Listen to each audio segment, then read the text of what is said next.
Masjid Baitur Rahman yang dimuliakan oleh Allah Subhanahu wa taala.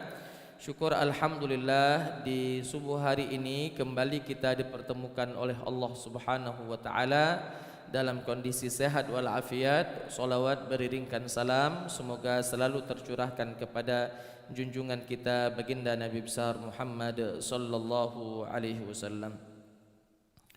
Bapak Ibu hadirin wal hadirat rahimakumullah, pada subuh hari ini insyaallah kembali kita akan melanjutkan kajian tafsir kita yang mana pada subuh hari ini di surat Al-An'am. Di surat Al-An'am ayat 36, Al-An'am ayat 37, 38. Kalau memang memungkinkan waktu kita sampai Al-An'am ayat 39. Sebelum kita mencoba mengkaji, mentafsirkan ayat-ayat tersebut, alangkah baiknya jikalau kita baca terlebih dahulu ayat-ayat yang akan kita tafsirkan. A'udzu billahi minasy syaithanir rajim. Bismillahirrahmanirrahim.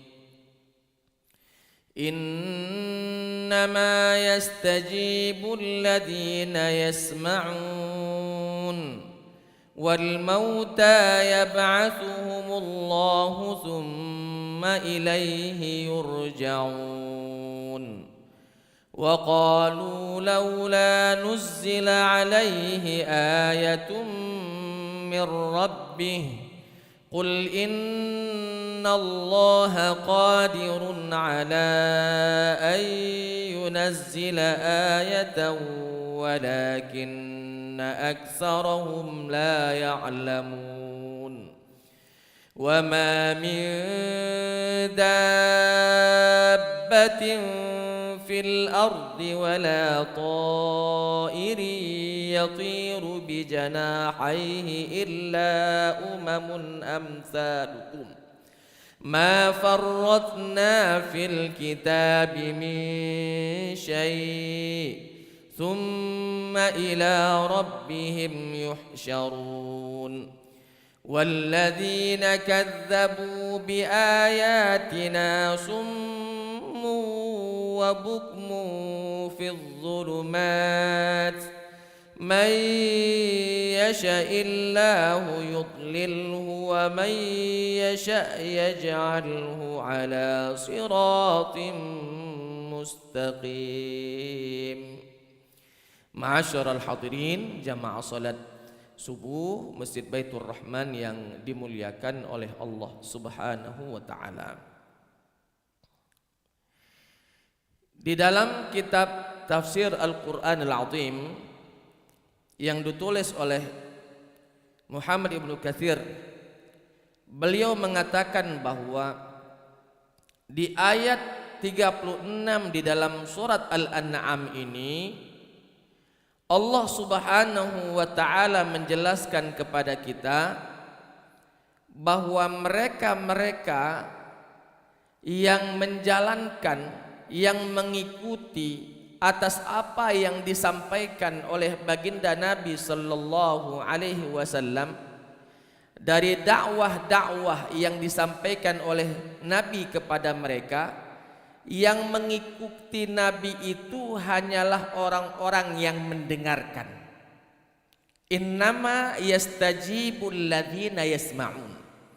Sesungguhnya orang-orang yang mengikutimu itu wahai Muhammad adalah hanyalah orang-orang yang mendengarkan. Kalimat mendengarkan di dalam tafsir Ibnu Katsir disebutkan bahwa yang mendengarkan di sini bukanlah artinya yang mendengarkan lewat telinganya. Karena semua orang yang didakwahi oleh Nabi semuanya itu tidaklah tidaklah tuli. Mereka mendengarkan. Abu Jahal mendengarkan. Abu Lahab juga mendengarkan.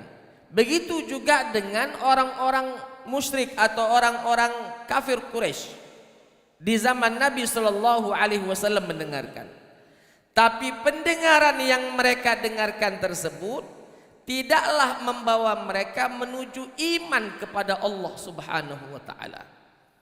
Artinya apa Bapak Ibu?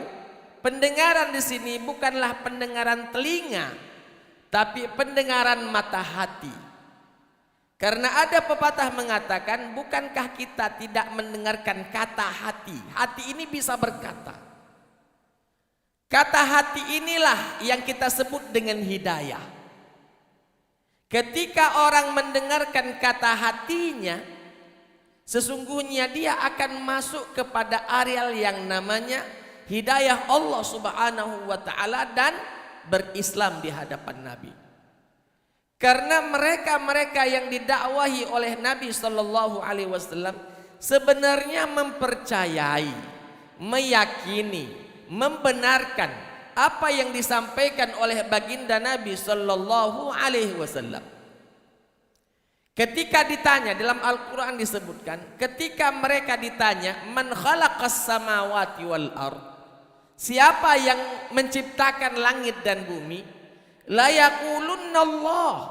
Mereka katakan bahwa hanya Allah yang menciptakan langit dan bumi.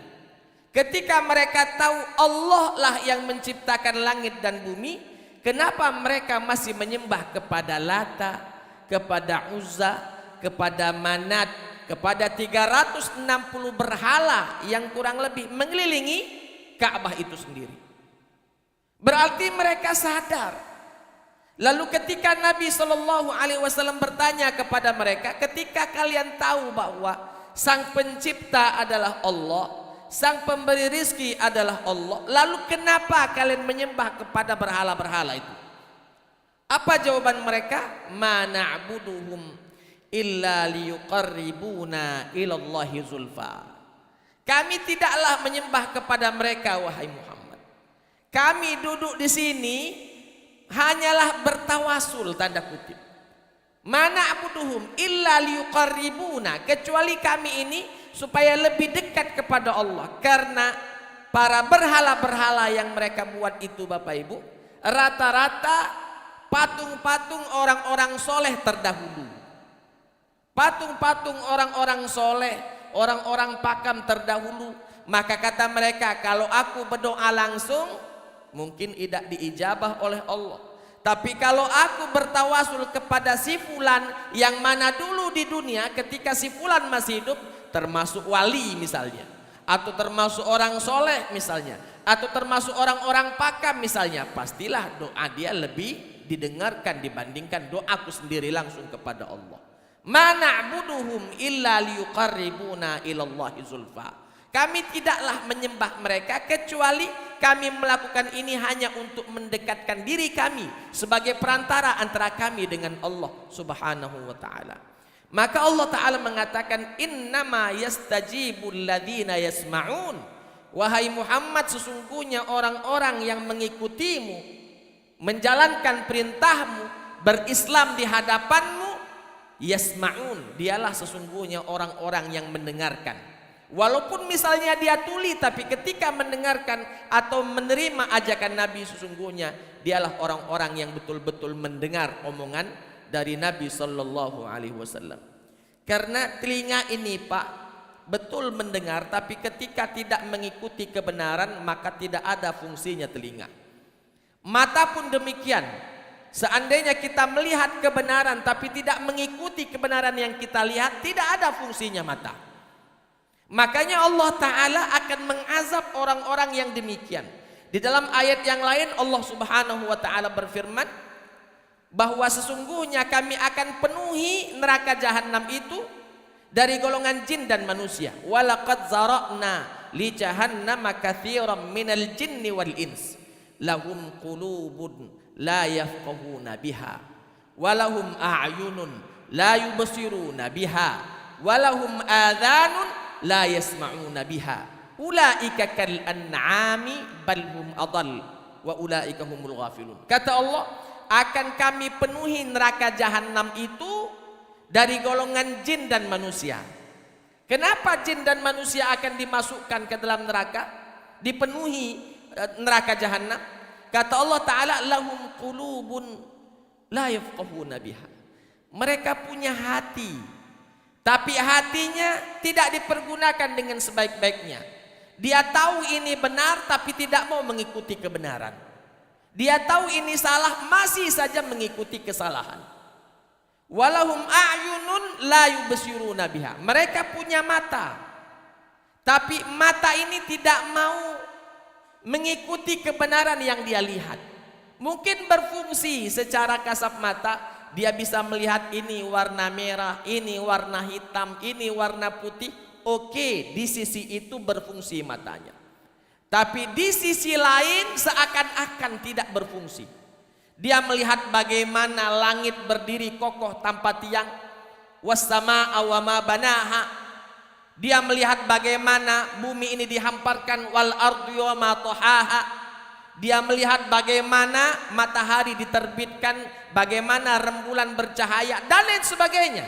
Tapi mata ini tidak membawa dia kepada cahaya ilahi, mata ini tidak membawa dia kepada hidayah Allah Subhanahu wa taala. Dan ini banyak terjadi di tengah-tengah kita, di sekeliling kita. Di sekeliling kita. Sudah tahu waktu Ramadan datang, puasa lagi datang bulan puasa, tidak puasa. Kalau dia tak tahu kalau bulan itu bulan puasa lalu tidak puasa, mafi muskilah, tidak jadi masalah. Ini tahu bulan itu bulan puasa, tapi masih saja tidak berpuasa. Ini celaka orang seperti ini. Kenapa? Matanya melihat tapi tidak mau mengikuti kebenaran. Telinganya mendengar. Oh, Masya Allah. Masjid-masjid kita pokoknya di bulan Ramadan tadinya toa 1 jadi 5. Supaya orang tahu kalau kita bulan puasa. Tarawihnya misalnya tadinya biasa-biasa saja jadi ada Bilalnya. Masa tidak tahu kalau bulan ini bulan puasa? Tadinya orang setelah sholat isya pulang, ini ada sholat tarawihnya. Masa tidak tahu kalau bulan ini bulan puasa? Biasanya sore-sore nyantai baik Pak, tidak ada kemacetan. Sore macet galau-galau. Kenapa? Karena orang beli takjil. Masa dia tak tahu kalau bulan itu bulan puasa? Ketika dia tahu, dia melihat bahwa bulan itu bulan puasa, tidak berpuasa. Dia mendengar bahwa bulan itu bulan puasa tapi tidak mau berpuasa.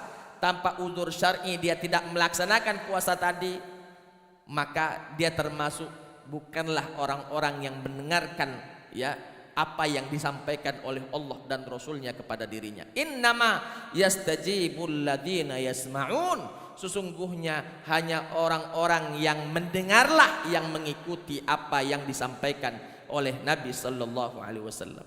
Allah lanjutkan wal mauta. Wal mauta secara bahasa sini Pak adalah orang-orang yang mati. Tapi dalam tafsir Ibnu Katsir ceritakan wal mauta bukan mati jasadnya tapi mati hatinya. Bukan mati jasadnya, dia masih punya ruh. Jasadnya masih bergentayangan kemana-mana, jalan sana jalan sini, melakukan A melakukan B. Jasadnya masih hidup, tapi dianggap oleh Allah mati karena hatinya sudah mati. Wal mauta yab'atsuhumullah. Allah akan bangkitkan mereka-mereka tadi kepada Allah, summa ilaihi yurja'un. Hanya kepada Allah lah mereka akan dikembalikan. Nah, yang menjadi pembahasan kita di sini, Ibnu Katsir menjelaskan wal mauta di sini bukan hanya orang yang telah meninggal dunia secara fisik, tapi orang-orang yang mati hatinya walaupun masih hidup jasadnya, dia pun akan dikembalikan nanti kepada Allah Subhanahu wa taala dalam kondisi yang amat sangat mengenaskan. Bapak Ibu hadirin wal hadirat rahimakumullah. Oleh sebab itu matinya hati seakan-akan matinya seluruh tubuh. Hidupnya hati maka seakan-akan hidupnya seluruh tubuh. Maka wajar kalau Nabi pernah bersabda dalam sebuah hadisnya, ala inna fil jasadi mudghah. Ketahuilah bahwa di dalam diri manusia itu ada mudghah, segumpal darah. Idza saluhal jasadu kullu. Apabila segumpal darah itu baik seluruh tubuhnya. Wa idza fasadal jasadu kullu. Ketika gumpalan darah itu jahat, maka jahat semualah, rusak semualah. anggota tubuhnya. Ala wahyal qalb, kata Nabi, itu adalah hati. Jadi kalau hati ini hidup, maka hiduplah jasmaninya. Kalau hati itu mati, maka matilah jasmaninya, walaupun ruhnya masih berada di dalam jasadnya. Oleh sebab itu di sini mengatakan kepada kita pentingnya kita memperhatikan hati ini. Jangan sampai hati ini kotor, jangan sampai hati ini sakit. Ketika sakit parah lagi sakit hatinya, lalu pada ujungnya mati hatinya walaupun jasmaninya masih hidup, maka dianggap oleh Allah dia ini sudah mati. Inilah mungkin yang kita sebut dengan sampah masyarakat, Pak. Hidup dia masih, nyawanya masih di kandung badan, tapi di mata Allah dia dianggap sudah tidak ada apa-apa. Mati dia. Kenapa? Karena hatinya telah tiada. Maka zaman sekarang kan kita kadang miris, Pak, melihat ada anak membunuh orang tua, ada orang tua membunuh anak, ada istri membunuh suami, ada suami membunuh istri. Hati yang hidup ini, hati yang masih normal ini tak habis berpikir dan bertanya-tanya, kok bisa? Ada seorang anak membunuh ayahnya sendiri, kok bisa? Ada seorang ayah membunuh anaknya, kok bisa? Ada seorang istri membunuh suami, suami membunuh istri, kok bisa? Nah, kalimat kok bisa itu berarti bertentangan dengan hati sanubari yang masih sehat. Ketika bertentangan masih dengan sanubari hati kita dengan sehat tadi, maka insya Allah orang itu masih sehat, masih hidup. Kenapa? Hatinya masih hidup. Orang yang membunuh tadi, ya, membunuh bapak ibunya, suami istrinya dan lain sebagainya, pada hakikatnya jikalau dia tidak bertaubat kepada Allah dengan taubatan nasuha, dia sudah dianggap oleh Allah mati. Kenapa? Karena hatinya sudah mati. Bapak Ibu hadirin wal hadirat rahimakumullah. Masuk kita pada ayat selanjutnya. Allah Subhanahu wa taala berfirman, wa qalu laula nuzila alaihi ayatun min rabbih. Orang-orang kafir Quraisy berkata, laula nuzila alaihi ayatun min rabbih. Coba seandainya Tuhan tadi menurunkan tanda-tanda kebesarannya kepada Muhammad. Coba seandainya Tuhan menurunkan tanda-tanda kebesarannya kepada Muhammad. Pak, tanda-tanda kebesaran Allah pada diri Nabi Muhammad itulah banyak. Karena tadi matanya buta, Pak. Matanya berfungsi tapi tidak mampu melihat, tidak mau melihat kebesaran Allah pada diri Nabi Muhammad sallallahu alaihi wasallam, sehingga mereka mengatakan wa qalu laula nuzila alaihi ayatun mir rabbih. Mereka berkata seandainya Tuhannya menurunkan tanda-tanda kebesaran kepada Nabi Muhammad sallallahu alaihi wasallam, apa kurangnya Al-Qur'an? Mereka tahu bahwa Nabi Muhammad itu tidak pandai membaca, tidak pandai menulis. Ada Al-Quran, bahasanya, pilihan katanya, keunikannya, balaghahnya, ma'aninya, bayannya, tafsirannya, dan lain sebagainya. Luar biasa. Orang yang pakar syair pun di zaman itu angkat tangan, tidak terlawan, Pak. Yang pakar syair, sekali duduk banyak syair yang dia buat, tidak bisa menandingi apa yang Allah Subhanahu wa ta'ala turunkan kepada baginda Nabi. Seharusnya mereka sadar bahwa ini bukan buatan Muhammad, karena mereka tahu Nabi Muhammad ummi, tidak mampu membaca dan tidak mampu menulis. Masa uang yang tidak pacak maco, tidak pacak nulis, pacak membuatkan karya seindah ini, seakan-akan semua buku dia sudah baca, seakan-akan bagaimana cara membuat syair dia sudah tahu semua, padahal dia tahu persis Nabi Muhammad itu bagaimana, ya. Tidak pernah yang namanya belajar syair dan lain sebagainya. Tapi ada Al-Quran yang disampaikan. Apa kata mereka? Karena mereka buta matanya, tuli telinganya, mati hatinya, mereka katakan, ah ini buatan engkau wahai Muhammad. Al-Quran dikatakan karya Nabi Muhammad sallallahu alaihi wasallam. Padahal Allah sendiri sudah mengatakan bahwa ini dari Allah. Dzalikal kitabu la raiba fihi hudal lil muttaqin. Bahwa Al-Quran ini hidayah datang dari Allah subhanahu wa ta'ala. Kitab suci kandungannya tidak ada keraguan di dalamnya. Hudal lil muttaqin, sebagai petunjuk bagi orang-orang yang bertakwa. Tak percaya pak, ini buatan kau Muhammad. Jangan pacak buatan kita. Sama seperti, mohon maaf, kita tidak pandai atau tidak bisa masak ya. Tidak bisa masak. Tahu-tahu kita menyodorkan makanan yang nikmat kepada seseorang, padahal uang itu tahu kalau kita tidak bisa memasak. Ini masakan dari Chef Juna misalnya. Lalu ketika kita makan, ada percaya ini pasti buatan kau. Alangkah lemaknya. Kan dia tahu kita tidak bisa masak. Masih tak percaya dia kalau ini bukan buatan kita, tapi buatan chef terkenal misalnya. Orang seperti ini mati hatinya, buta matanya, tuli telinganya.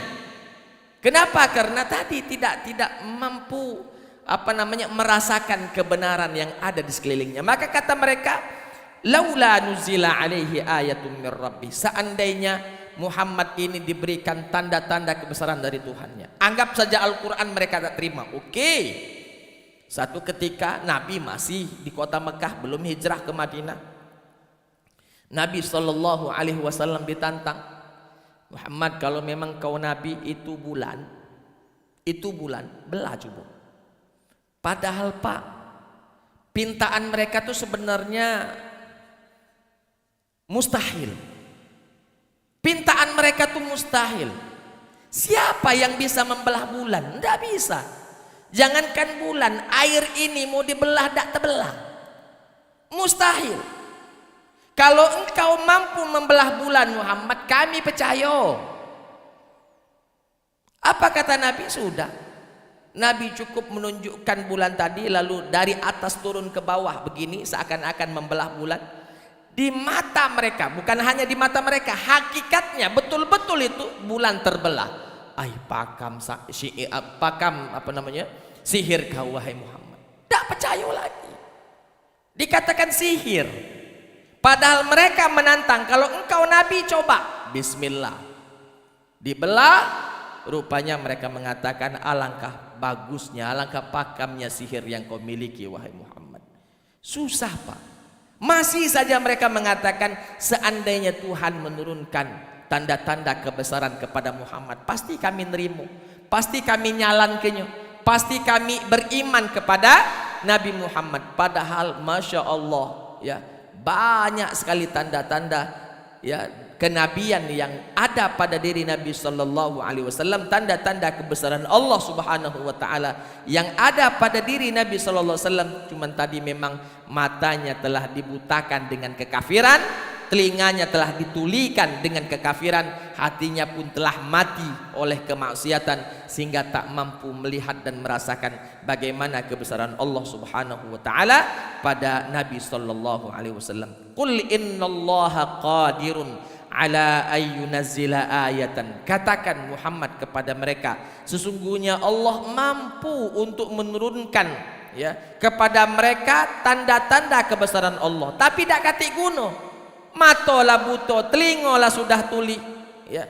Maka kata Allah, walakinna aktsarahum la ya'lamun, tapi kebanyakan dari mereka tidak tahu. Sudah banyak tanda-tanda kebesaran Allah, tapi mereka tak mau tahu tentang tanda-tanda kebesaran Allah Subhanahu wa taala. Bapak Ibu hadirin wal hadirat jamaah salat subuh yang dimuliakan oleh Allah. Jangan-jangan pintaan ini juga kadang kita memintanya. Cobalah Tuhan nunjuk ke aku hidayah. Padahal hidayah itulah sudah ada, Pak. Bu, ngapa belum pakai jilbab, belum dapat hidayah, Pak? Belum dapat hidayah. Pak, ngapa belum pergi haji? Belum ada panggilan. Ai pakam. Siapa nak manggil? Apakah Raja Salman, rajanya Arab Saudi, nak manggil kita baru datang? Padahal panggilan itu sejak dulu sudah ada. Wa adzim fin nasi bil haji ya'tuka rijalan wa ala kulli dhamirin ya'tina min kulli fajjin amik. Dari zaman Nabi Ibrahim alaihissalam telah memanggil. Kita masih nunggu panggilan. Panggilan siapa yang kau tunggu? Tidak melakukan kebaikan, masih berkecamuk dengan kemaksiatan. Ketika ditanya kenapa belum taubat, belum dapat hidayah. Apalagi hidayah yang bagaimana lagi yang engkau tunggu? Al-Quran telah menjelaskan, Nabi telah mensyarahkan, telah mengatakan dalam hadisnya, para ulama, para habaib, para ustadz telah menyampaikan sampai di telinga kita. Nunggu hidayah apa lagi? Nak nunggu hidayah apa lagi?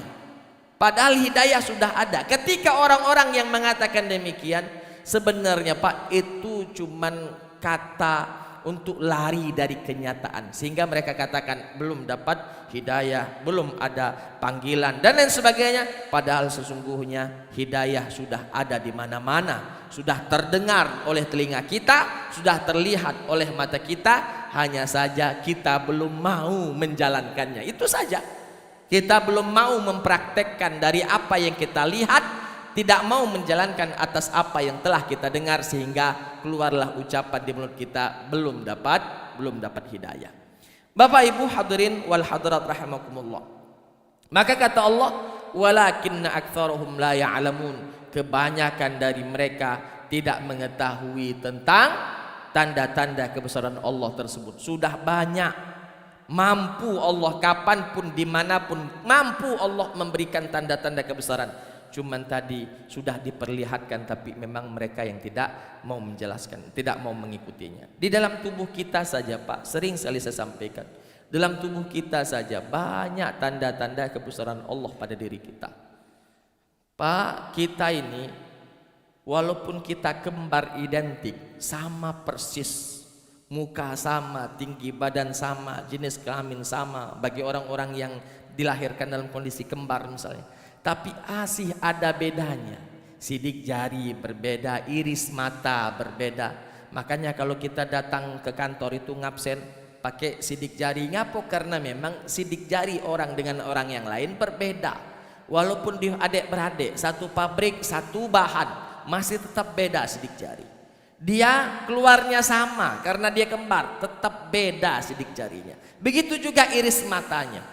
Ya, makanya kalau biasanya kalau di kantor saya tidak bisa tidak bisa sidik jari, kita jeliti Pak fingerprint itu supaya dia mendeteksi iris mata. Ketika masuk si fulan, keluar datanya, ya Adi Bahtiar, dosen fakultas, sudah selesai berarti masuk gitu.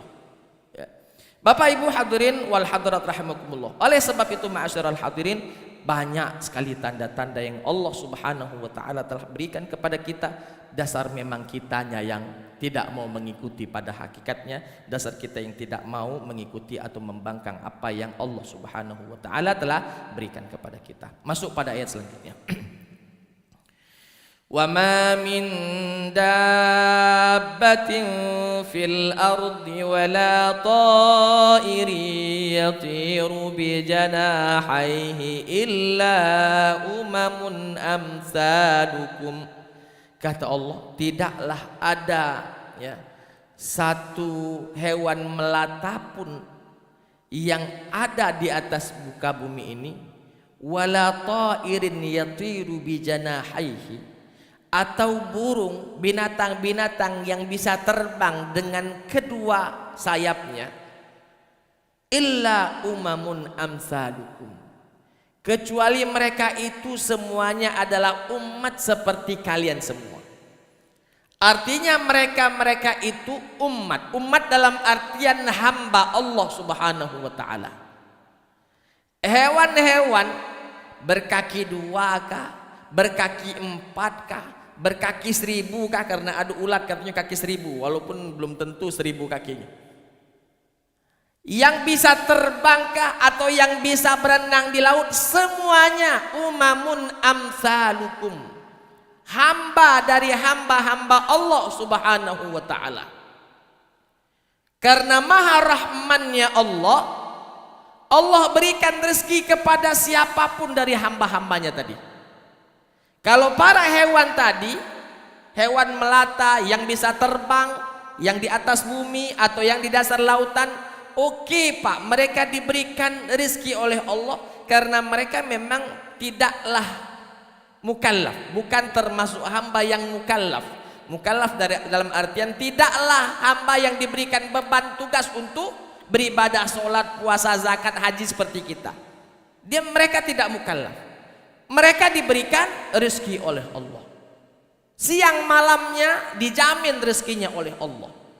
Lalu bagaimana manusia yang hamba yang mukallaf tadi?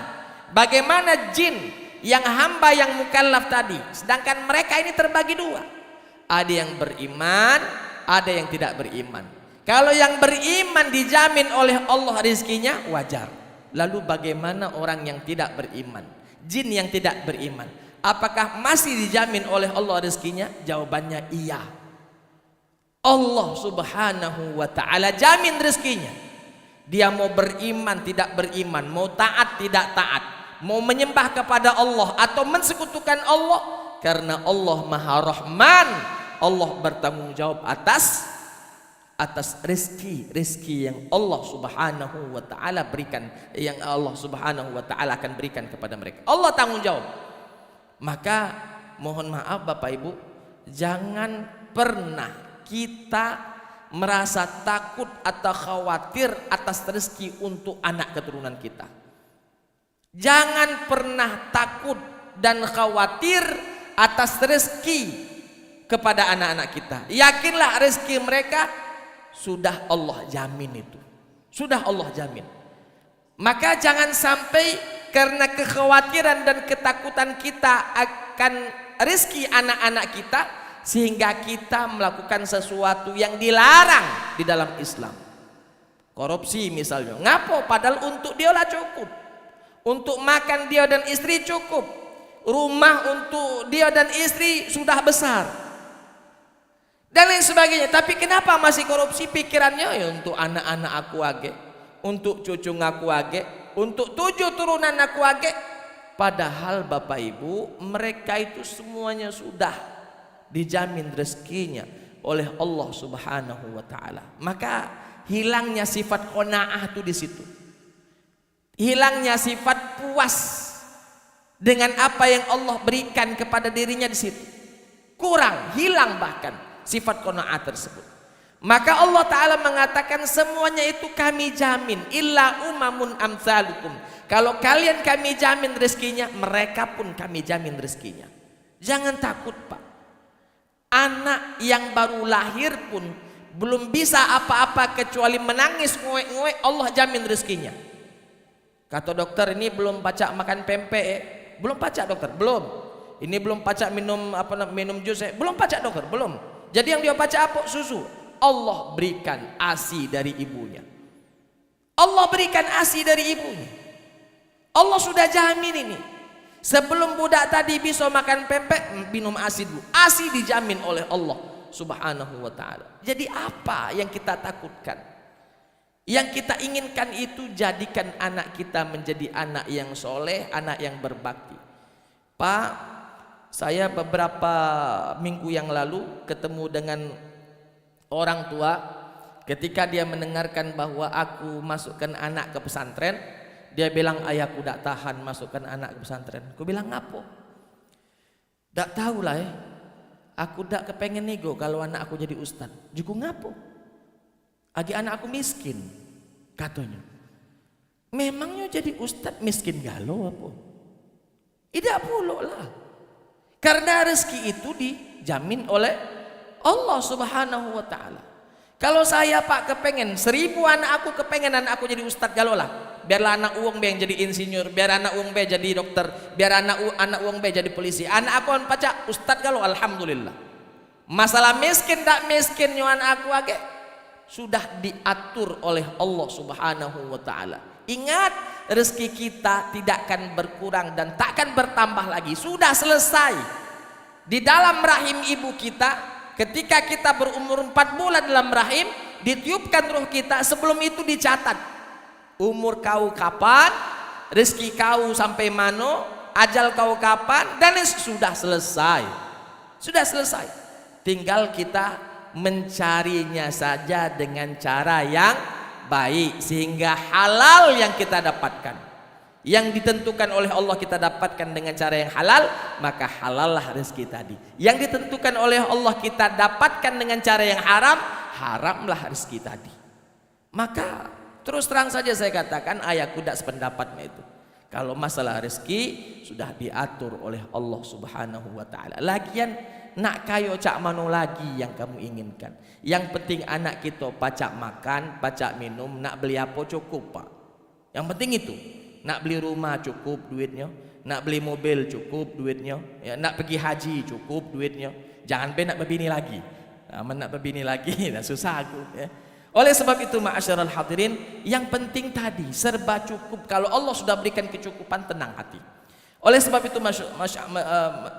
kita kembali lagi. Oleh sebab itu kata Allah, illa umamun amsalukum. Ya, para mereka itu umat-umat seperti kalian, alias hamba-hamba seperti hamba-hamba yang lainnya. Hanya saja para hewan tersebut bukanlah makhluk yang mukallaf, sedangkan kita manusia adalah makhluk yang mukallaf, memiliki beban tugas, ya, memiliki beban tugas yang namanya ibadah kepada Allah Subhanahu wa taala. Ma farratna fil kitabi min syai'. Kata Allah Subhanahu wa taala, kami tidaklah alpakan sesuatu apapun dalam kitab. Artinya sudah tertulis semuanya, Pak. Sudah tertulis semuanya.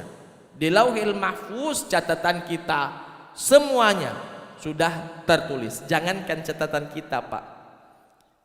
Daun yang jatuh dari pohon sudah dicatat oleh Allah hari apa, jam berapa, menit keberapa, detik keberapa engkau lepas dari tangkai. Sudah tercatat. Lalu daun itu melayang, sudah tercatat jam berapa, menit keberapa, detik keberapa, dan di mana jatuhnya daun tersebut. Kalau hal seperti itu saja sudah diatur, apalagi yang lebih besar. Maka kata Allah, ma farratna fil kitabi min syai'. Kami tidaklah mengalpakan, tidaklah kami melupakan, tidaklah kami menyia-nyiakan sesuatu apapun. Semuanya telah diatur oleh Allah. Summa ila rabbihim yuhsyarun. Dan pada ujungnya kata Allah, semuanya akan digiring, dibangkitkan di hadapan Allah Subhanahu wa taala. Untuk apa digiring dan dibangkitkan di hadapan Allah? Agar supaya dipintai pertanggunggan jawab atas apa yang telah dia lakukan selama di dunia. In ahsantum ahsantum li anfusikum. Ketika kalian melakukan kebaikan, kebaikan itu pun akan kembali kepada kalian. Wa in asatum falaha. Kalau engkau melakukan keburukan, maka keburukan itu pun akan kembali kepada kalian. Sama seperti firman Allah, may ya'mal mithqala dzarratin khairan yarah wa may ya'mal mithqala dzarratin syarran yarah. Tidak ada yang luput satupun kecuali tertulis oleh para malaikat, dan pada ujungnya akan diberikan balasan dari setiap apa yang kita lakukan. Kebaikan yang kita lakukan, maka beruntunglah Allah ridho kepadamu, dan dari kebaikan itu akan dibalas surga untukmu. Keburukan yang kita lakukan, celakalah bagi dirimu, karena Tuhan telah menyampaikan itu keburukan masih saja kau kerjakan, maka Allah murka karena sudah dikasih tahu itu tidak boleh, masih saja dikerjakan. Allah murka, dan dengan murkanya dilemparkan orang tersebut masuk ke dalam neraka. Sudah jelas, tinggal kita yang memiliki akal yang sehat pastilah meminta dan menginginkan agar supaya akibatuna, ujung kehidupan kita itu adalah akibatul khair, ya, ujung yang baik, ya, mendapatkan balasan yang baik di dalam surga Allah Subhanahu wa taala. Summa ila rabbihim yuhsyarun. Semuanya kita akan dibangkitkan kembali ke hadapan Allah dan akan dipinta pertanggungjawaban. Pak, di dunia mungkin kita bebas. Di dunia kita melakukan sesuatu mungkin tidak diketahui oleh penegak hukum. Tidak tahu polisi, tidak tahu KPK, tidak tahu jaksa, tidak tahu semua yang mengevaluasi, tidak tahu. Karena kita pandai mengelola data, pandai kita menyembunyikannya dan lain sebagainya. Di dunia lewat, mati aman-aman baik dia di dunia. Ketika hidup di dunia aman-aman saja. Tapi ketika kita dibangkitkan di hadapan Allah Subhanahu wa taala, tidak ada satu hal pun yang mampu kita sembunyikan. Allah Maha tahu. Allah Maha tahu. Alimul ghaibi wasyahadah. Allah Maha tahu. Yang tidak tahu Allah tahu, apalagi yang Allah lihat. Yang tidak terlihat saja Allah tahu, apalagi yang terlihat. Alimul ghaibi wasyahadah. Pak, semuanya Allah tahu. Mulut ditutup, tangan berbicara, kaki menjadi saksi. Al-yauma nakhtimu ala afwahihim wa tukallimuna aydihim wa tashhadu arjuluhum bima kanu yaksibun. Apalagi yang kita takuti? Kalau mulut sudah terkunci, berarti selesai. Ustadz di dunia dia pengacara, pandai berkelak, pandai bersilat lidah. Di dunia, di akhirat dikunci mulutnya, selesai, tidak bisa ngomong. Tangan ini berbicara, dan tangan ini tak pandai berbohong, Pak. Apa yang dia ambil, apa yang dia lakukan, semuanya diceritakan oleh tangan. Ketika tangan bercerita, kata Allah, mak mano malaikat, cocok tak dengan catatan kau? Cocok. Sekarang kita jengok kaki. Kaki, kau galak tak bersaksi? Siap ya Allah, aku bersaksi. Apa yang kata tangan yang diceritakan oleh tangan benar 100%. Tidak ada kurang dan tidak ada lebihnya. Selesai, Pak. Nak kemana lagi kita? Alangkah lemaknya, alangkah bagusnya, alangkah indahnya ketika tangan ini berbicara. Ya Allah, dulu saya itu dipakainya untuk taat ibadah kepadamu. Malam-malam dia keluar nyari orang yang membutuhkan bantuan. Dia sedekah. Orang lain tak tahu dia sedekah. Orang lain tak tahu dia melakukan kebaikan. Orang lain tak tahu dia melakukan hal-hal yang bijak, hal-hal yang bagus. Kata tangan bercita bagus, kita nerimo baik. Kaki mak mano, aku bersaksi ya Allah. Sudah, kalau mak itu masuk surga. Alangkah lemaknya seperti itu. Nah tinggal Pak, kita sekarang kan masih hidup ini, masih bisa berusaha. Oleh sebab itu, coba ditanamkan dalam benak kita, mumpung kita masih hidup, coba banyak-banyak melakukan perbuatan baiklah, supaya ketika tangan ini nanti bercerita, yang diceritakan adalah hal baik.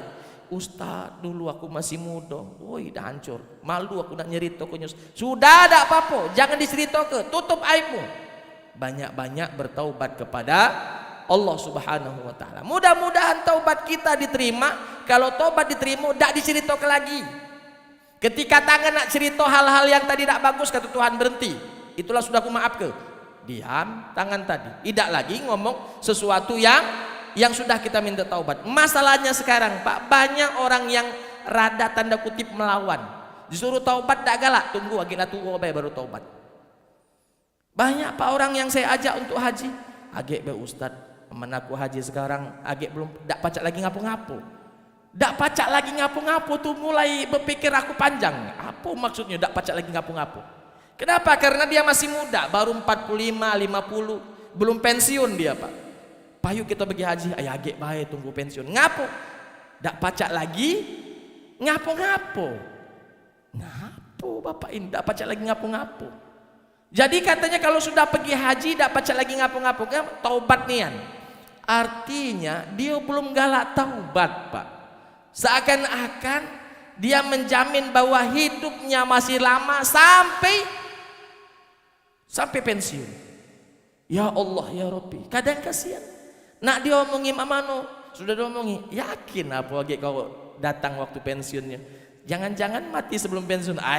Sehat Ustadz aku, tiap tahun pergi check up ke rumah sakit, general check up, segalanya aku check up kalau. Sehat-sehat baik kata dokter. Seakan-akan mati itu tunggu sakit dulu. Mati itu tidak nunggu sakit, Pak. Kalau ajal datang, sakit tak sakit mati itulah. Imam Ash-Shawqi mengatakan bahwa kam min sahihin mata min ghairi illatin. Berapa banyak orang yang mati tanpa didahului rasa sakit. Wa kam min alilin asyahina min ad-dahri. Dan bahkan berapa banyak orang yang sakit rupanya lebih panjang umurnya dibandingkan orang yang sehat. Jadi diajak bertaubat, ada lagi tunggu aku pensiun deh. Malah pensiun baru ya jadi pengurus masjid misalnya mohon maaf ini. Kalau sudah pensiun baru nak pergi haji, baru nak umroh. Kalau sudah pensiun baru nak ini, baru nak itu. Oleh sebab itu masyarul hadirin, syukur alhamdulillah kalau memang umur kita sekarang sudah melewati umur pensiunan, berarti panjang umur. Cuma hati-hati, Nabi pernah mengatakan dalam sebuah hadisnya, khairun nasi, sebaik-baik manusia, man tala umruhu wa hasuna amaluhu, yang panjang umurnya, baik amalannya, baik tingkah lakunya, itu manusia yang bagus. Artinya dia banyak melakukan kebaikan. Karena umurnya panjang, baiknya banyak, berarti setiap hari kebaikan yang bertambah. Sebaliknya kata Nabi, wa syarrun nas, seburuk-buruk manusia, man tala umruhu wa sa'a amaluhu. Panjang umurnya, jelek amalannya. Awak panjang umur sembahyang dak galak, panjang umur puasa dak galak. Ingat, waktu solat datang kita dak solat, tercatat dosa. Masih 10 tahun lagi umur kita cak itu terus, berarti nambah terus dosa ini, Pak. Nambah terus dosa ini. Maka kata Nabi, seburuk-buruk manusia yang panjang umurnya, jahat amalannya. Maka jangan sampai kita menjadi tua-tua keladi. Makin tua makin jadi, makin tua makin kanji, makin tua makin apa lagi, Pak ya? Seharusnya tua-tua kita itu seperti seperti tuanya buah kelapa. Semakin tua santannya semakin kental ya, bersantannya bagus gitu. Kalau masih muda kan tidak ada santannya, bisa kita cuman makan jadi dogan. Tapi kalau buah kelapa semakin tua semakin bagus, itu santannya semakin bagus, kental ya. Maunya begitu, kita semakin tua semakin taat kita kepada Allah Subhanahu wa taala, karena semua kita pasti, saya yakinnya menginginkan yang namanya husnul khotimah. Bapak Ibu hadirin, sudah jam 6 lewat 4 menit di tangan saya, masih ada 6 menit lagi kurang lebih sebelum waktu isyraq tiba. Yang ingin bertanya Bapak Ibu dipersilahkan.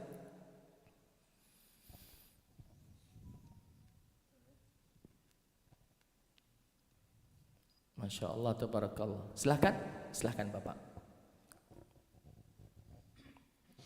Assalamualaikum warahmatullahi wabarakatuh. Waalaikumsalam warahmatullahi wabarakatuh. Jadi saat ini memang banyak orang yang mendengar tapi sebenarnya mereka itu tuli kan? Ya. Iya, tuli. Jadi yang dimaksud dalam tafsir Al-An'am 37 ini sebenarnya Pak Ustadz, ketulian manusia itu bukan berarti tidak mampu mendengar suara, artinya tidak mampu mendengar dan tidak mau mendengar ayat-ayat Allah ya. Terhalang telinga mereka itu dari kebenaran. Nah, kira-kira hal sedemikian ini Pak Ustadz yang terjadi fenomenanya hampir banyak sekarang ini saya perhatikan, itu karena disebabkan oleh apa gitu ya, dan mengapa, lalu bagaimana kita memperbaiki kehidupan umat saat ini. Demikian, terima kasih. Assalamualaikum warahmatullahi wabarakatuh. Assalamualaikum warahmatullahi wabarakatuh. Pak, hidayah Allah yang bisa kita lihat, hidayah Allah yang bisa kita dengar, tapi tidak mau kita mengambil hidayah yang kita lihat dan kita dengar.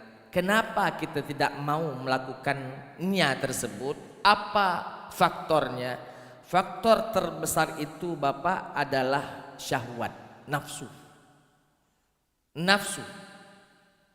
Nafsu inilah yang menutupi mata, sehingga mata ini melihat tapi seakan-akan tak melihat. Telinga ini mendengar tapi seakan-akan tidak mendengar. Yang paling intinya adalah nafsu. Maka Allah Subhanahu wa taala berfirman dalam Al-Qur'an, qad aflaha man zakkaha.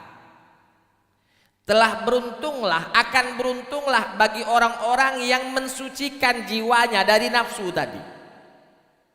Nafsu itu bukan artinya semuanya harus ditinggalkan. Kalau ditinggalkan lalu tidak berkembang lagi manusia. Tidak ada anak-anak yang akan lahir kalau nafsu ini dihilangkan. Tapi ada jalurnya, ada jalannya, ada aturan mainnya. Seperti ini haram, yang dihalalkan seperti ini. Yang seperti ini tidak boleh, yang seperti ini yang boleh. Pak, kenapa orang korupsi padahal tahu korupsi haram? Karena tadi dia memilih jalan yang buruk dibandingkan jalan yang baik. Padahal dia tahu bahwa makan ketika ikuti jalan yang baik halal dia dapat, tapi ada susah dapatnya, susah kayonyo. Susah kayonyo, jangan-jangan lagi pensiun cek itulah pangkat kita. Maka dia memilih jalan ini. Kenapa? Nafsunya. Supaya dia lebih kaya, supaya dia lebih mapan, supaya lebih tinggi pangkatnya. Ketika pensiun, bila perlu pangkat yang paling tinggi baru pensiun. Kenapa tadi? Nafsu tadi. Nafsu tadi. Maka Allah Ta'ala berfirman, innan nafsa la'ammaratun bisu. Sesungguhnya hawa nafsu itu selalu menggiring kita. Kalau tak mampu kita mengelolanya, menggiring dan menjerumuskan kita kepada hal-hal yang tidak baik, yang dilarang oleh Allah Subhanahu wa taala. Nafsu itu inti sekali, itu nafsu. Makanya Ramadan di 2 pekan yang lalu, ya baru saja kita lewat 2 pekan yang lalu, itu mengajarkan kepada kita untuk mengelola nafsu, bukan menghilangkan, Pak, ya. Kalau menghilangkan nafsu tidak kate lagi buka gitu. Kenapa masih ada buka? Untuk mengelola nafsu. Ini tidak boleh.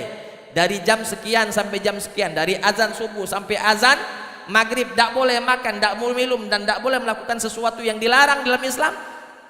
Nahan kita, Pak. Kenapa? Disinilah kita mendidik nafsu tadi supaya bisa kita taklukkan, bisa kita tundukkan nafsu tadi. Bukan dihilangkan. Kalau dihilangkan haram. Dihilangkan nafsu tidak boleh.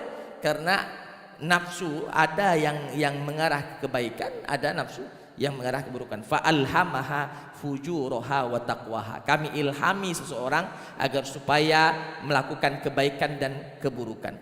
Fujur keburukan, wa taqwaha kebaikan. Kita manusia itu berpotensi untuk melakukan perbuatan baik, taqwaha, dan berpotensi untuk melakukan keburukan yang namanya fujur, ya. Walhamaha fujurha wa taqwaha, berpotensi untuk melakukan keburukan dan kebaikan. Maka itulah yang saya ingin sampaikan, bahwa inti dari penyebab kenapa kita tidak mau mendengar dan melihat tanda-tanda kebesaran Allah, padahal mata dan telinga bisa mendengar dan bisa melihat, karena nafsu tadi. Dikatakan, payu kita tobat, age tunggu aku pensiun. Nafsu tadi, karena masih kepengen menumpuk apa yang ingin dia dapatkan.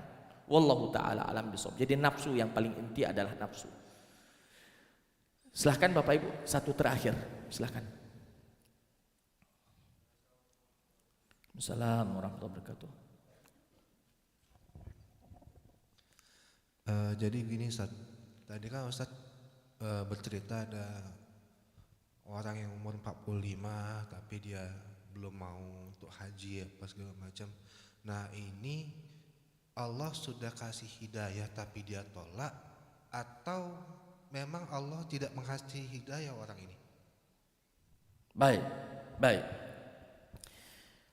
Ketika seseorang diberikan kesempatan untuk melakukan kebaikan tapi dia tidak mau melakukan kebaikan tadi, apakah Allah sudah berikan hidayah kepadanya sehingga orang tersebut yang menolak hidayah Allah, atau memang sebaliknya Allahnya yang tidak memberikan hidayah? Orang tadi ngejar hidayah tapi Allah tidak galak menunjuk hidayah. Begini Pak, urusan hidayah sebenarnya milik Allah Subhanahu wa taala. Hak prerogatif Allah Subhanahu wa taala hidayah. Kepada siapa yang Allah ingin berikan hidayah, itu Allah yang ngatur. Ketika paman Nabi bernama Abu Talib meninggal dunia, Nabi sedih, ngapo mamang aku ini mati tidak ngucap syahadat. Diingatkan oleh Allah, innaka la tahdi man ahbabta. Muhammad, engkau tak mampu memberikan hidayah kepada siapapun yang kau cintai. Walakinnallaha yahdi may yasha. Allah lah yang memberikan hidayah kepada siapapun yang dikehendaki oleh Allah Subhanahu wa taala. Hidayah di tangan Allah. Tidak bisa ditarik-tarik ya. Hanya saja Pak, Allah itu Maha Alim. Allah itu Maha mengetahui. Allah tahu siapa yang betul-betul pengen hidayah, sehingga Allah beri hidayah tadi. Siapa yang betul-betul tak mau hidayah, sehingga Allah bilang, tuh apa kunjuk hidayah, dia udah galak. Jadi kita harus tahu bahwa Allah memiliki sifat alim, Maha tahu isi hati kita. Ketika orang itu betul-betul serius di dalam mencari hidayah, Allah bukakan hidayah itu.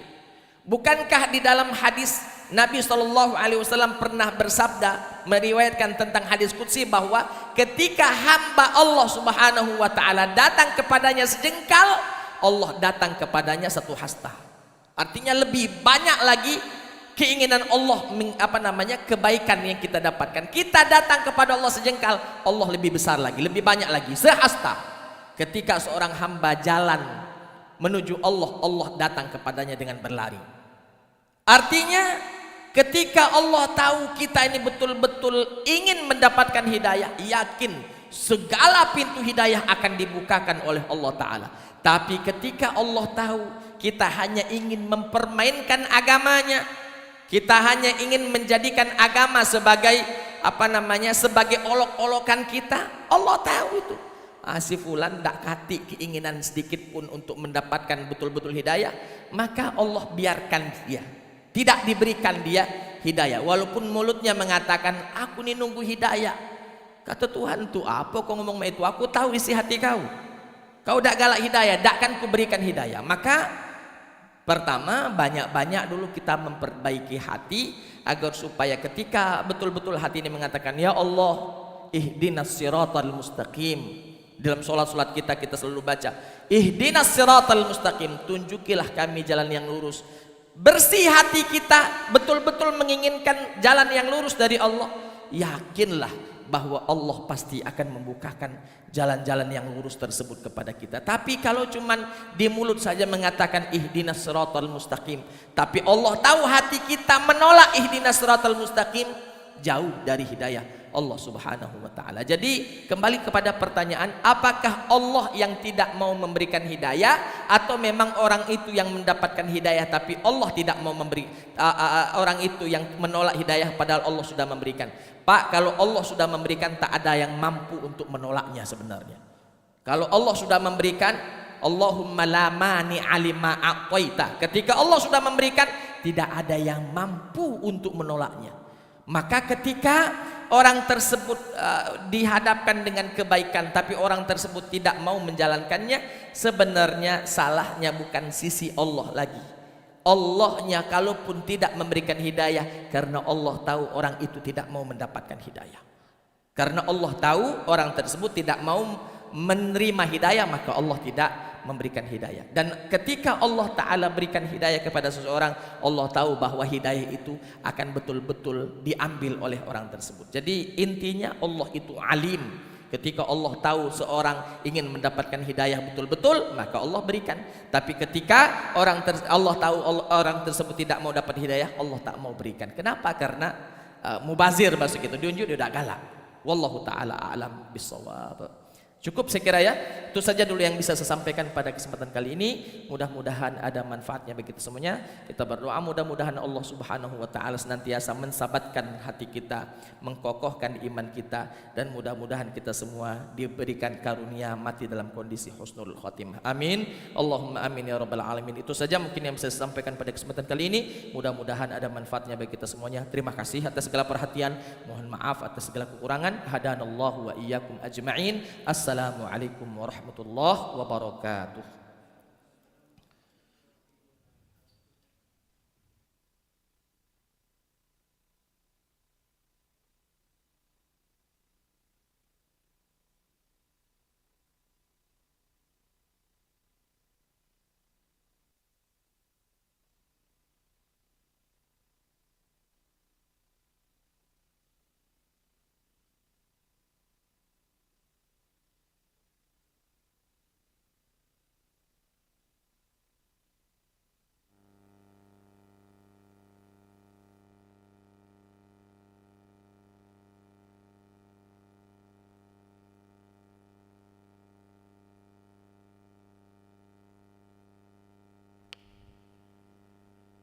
Oke, cek 1 2 3, cek.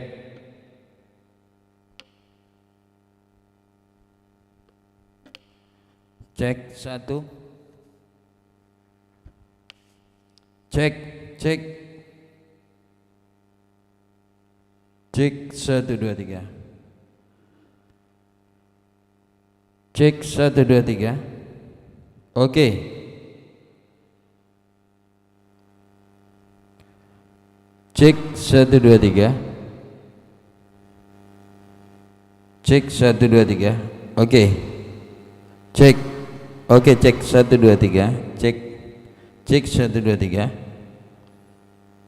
Oke, cek 1 2 3. Cek 1 2 3.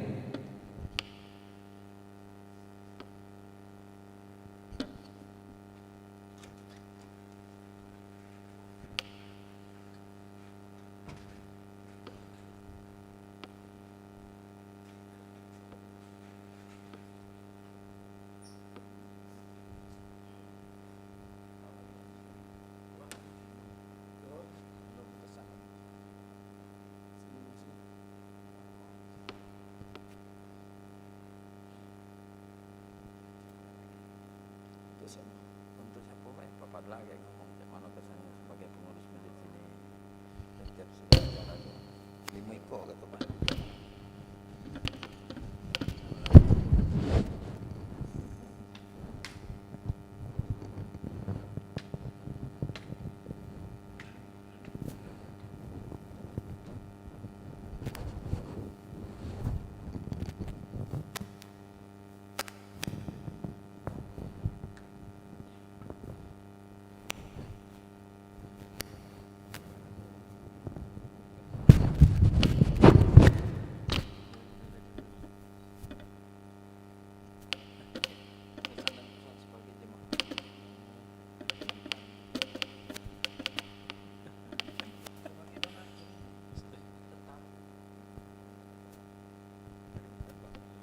Tidak, ini di luar.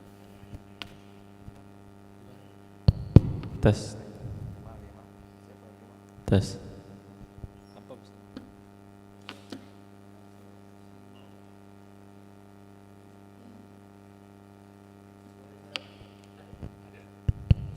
Pakai ini. Pak Ustaz, izin Pak Ustaz, kesan dan pesan dulu sesuai instruksi Pak Ketua.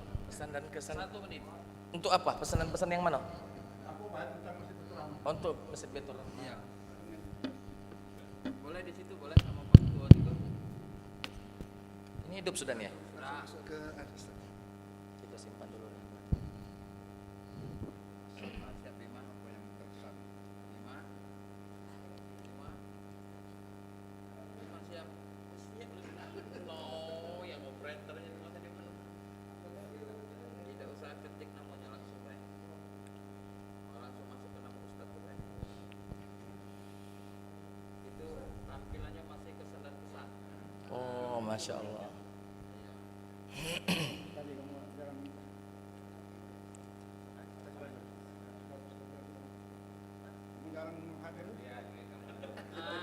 Pokoknya kebagian kan lo.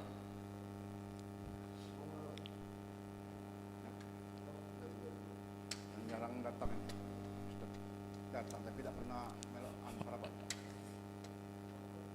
Jadi 1 menit. semenit. Bismillah.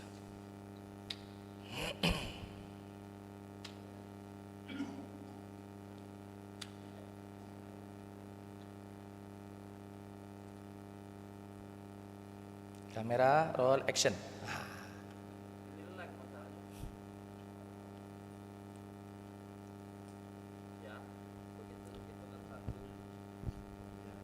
Oke.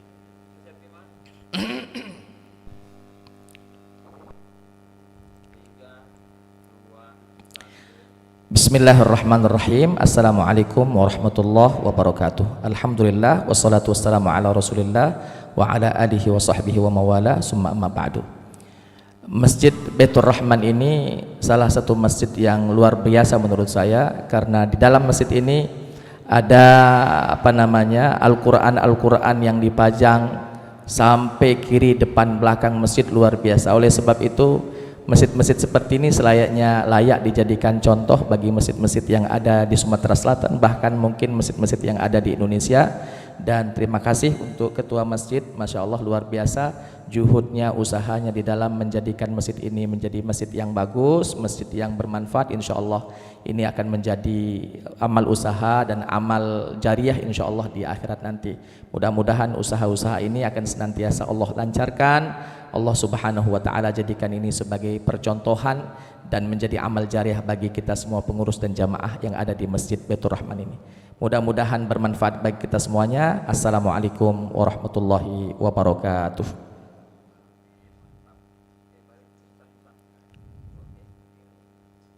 Sudah? Ya, sama-sama.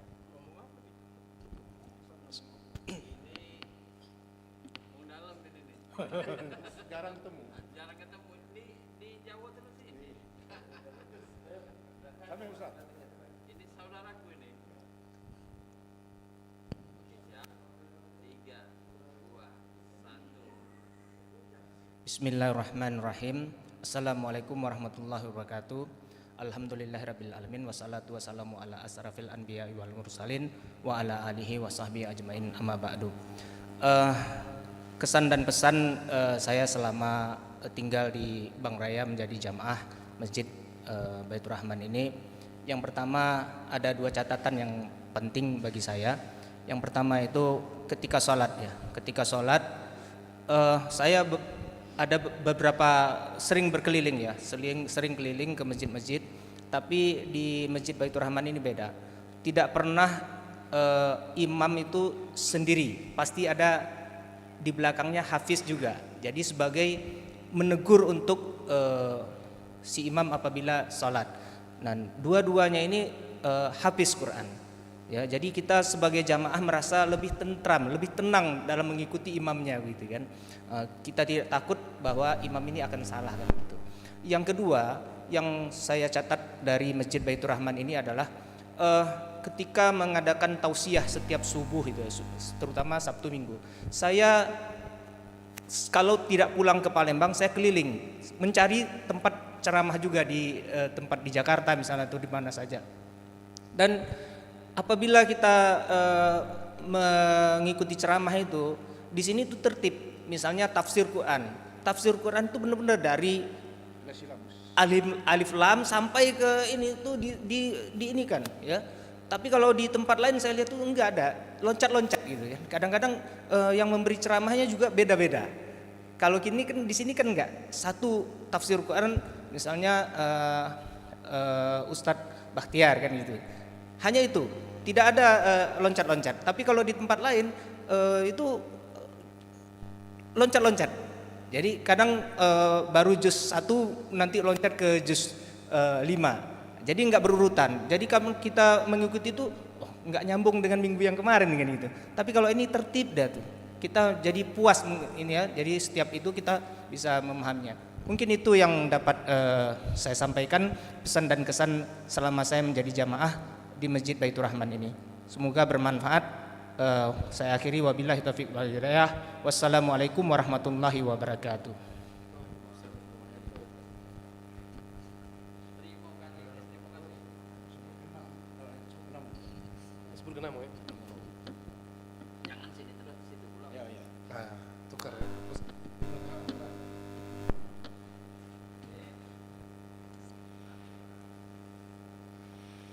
Somad dan Andi.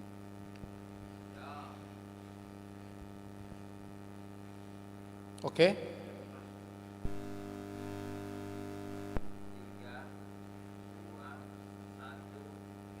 Assalamualaikum warahmatullahi wabarakatuh. Saudara-saudaraku seiman dan seagama. Nama saya Dr. Insinyur Maryadi MSI. Fungsi masjid adalah membuat jemaahnya merasa nyaman dan terlayani keperluannya dengan baik. Dan insya Allah di Masjid Baitur Rahman ini kita jemaah merasa nyaman, merasa tenang dan terlayani kebutuhan ibadah kita. Salat 5 waktunya sudah dipimpin oleh imam yang hafiz Quran. Kemudian ceramah-ceramah yang dilakukan hampir 3 kali seminggu yang tema dan topiknya sangat menarik. Kemudian juga kreativitas dari pengurus masjid yang luar biasa dengan inovasi-inovasinya, diantaranya galeri Al-Quran, dan juga di masjid ini di samping kita mendapat siraman rohani, ibadah yang nyaman, kita juga bisa dijamu dengan sarapan subuh bersama, kemudian makan siang Jumat berbagi dengan nikmat, dan setiap acara biasanya selalu pengurus Masjid Baitur Rahman menyediakan jamuan-jamuan yang enak dan membuat jemaah menjadi nyaman, sehingga di sini betul-betul kepuasan jasmani dan rohani kita terlayani sebagai seorang muslim, sebagai seorang yang beriman, yang akan menambah keimanan kita dan ketakwaan kita kepada Allah Subhanahu wa taala. Demikian, assalamualaikum warahmatullahi wabarakatuh.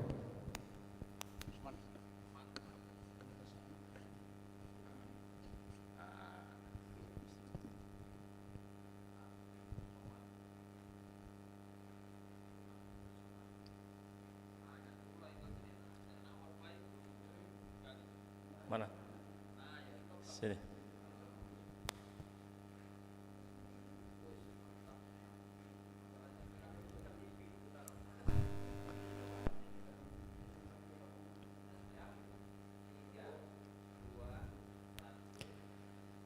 Assalamualaikum warahmatullahi wabarakatuh. Alhamdulillahirabbil alamin. Allahumma shalli ala sayyidina Muhammad wa ala ali sayyidina Muhammad. Alhamdulillah, hadza min fadlil rabbi. Masjid Baitur Rahman adalah masjid percontohan yang Masya Allah luar biasa. Di sini kita lihat ada kaligrafi Al-Quran 30 juz karya Ustadz dari Sulaiman. Semoga menjadi amal jariah beliau. Dan ini ada juga Ustadz Bapak Dr. Najib yang menginisiasi semua ini, semoga menjadi amal ibadah beliau, menjadi bekal di akhirat kelak.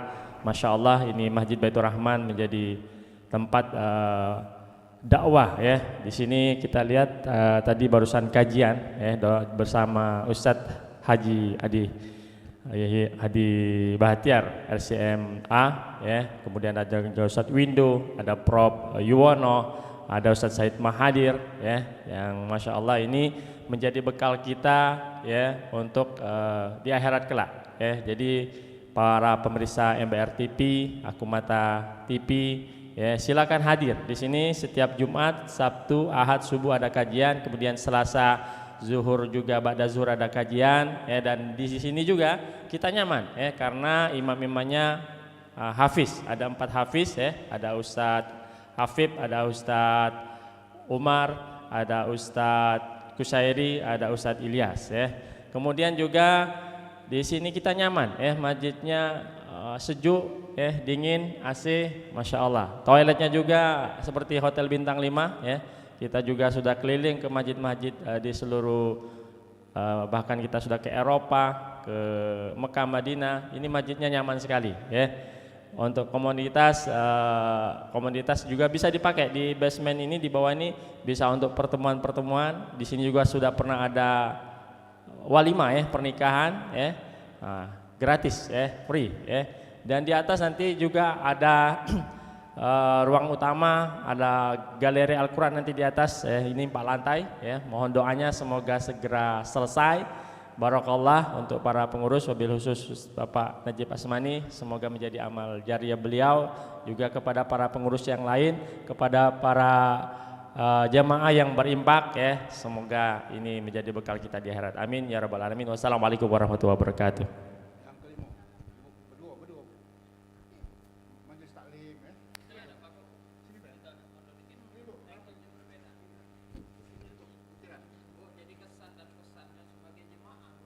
Oh ya.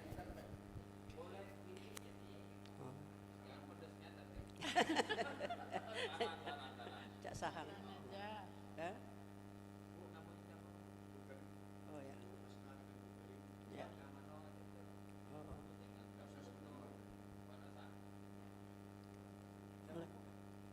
Asnawati. Dan Ibu.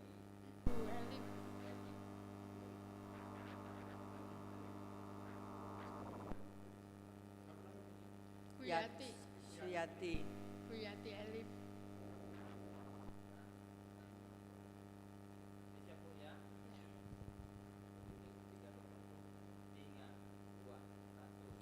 Assalamualaikum warahmatullahi wabarakatuh. Alhamdulillah wa syukurillah kami mengucapkan di masjid ini karena kami sangat nyaman sekali untuk beribadah di sini.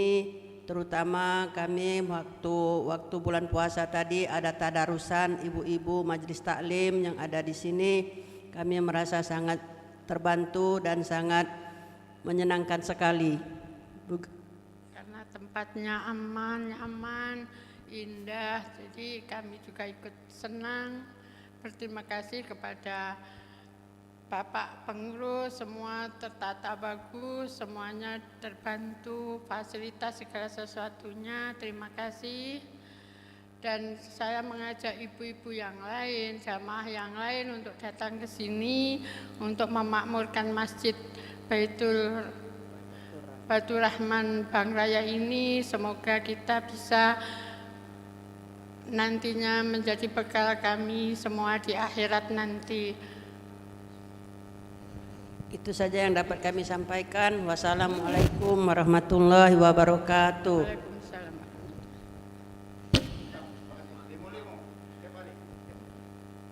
Terima kasih Bu ya.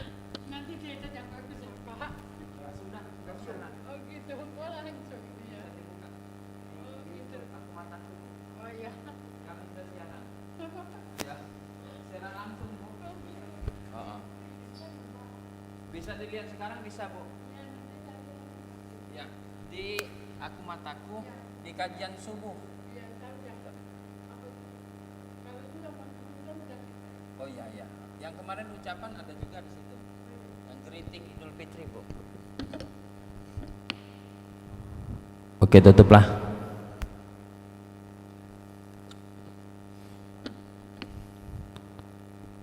Makan gitu.